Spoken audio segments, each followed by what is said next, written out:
ভোর রাতে যখন সাহারি খেতে উঠবেন, আপনি তো সাহারি খেতে উঠেন, আপনি জানেন ওই সময়টার দাম কত? আমরা বেশিরভাগ মানুষ জানি না ভোর রাতের এই সময়টার দাম কত। আরে ভাই, এই সময়ের দোয়া 1 মিনিটের দোয়া অন্য সময়ের 100 মিনিটের সমান না।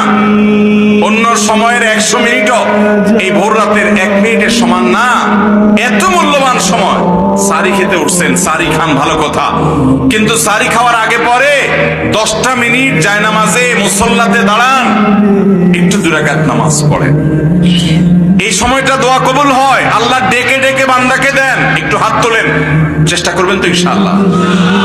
আপনার বাসার এক কোনায় চলে যাবেন, একটু আলো আধারিতে চলে যাবেন, সেখানে গিয়ে বসে আল্লাহর কাছে একটু কথা বলবেন। সিজদা চলে যাবেন, সিজদা গিয়ে আল্লাহর সাথে একটু মন খুলে কথা বলবেন। আল্লাহ, আমি অনেক গুনাহ করেছি, আল্লাহ আমি অনেক পাপিষ্ঠ। শুনেছি আপনার রাসূল জানিয়েছেন যে এই মাসে নাকি আপনি অনেক পাপিষ্ঠকে মাফ করে দিবেন।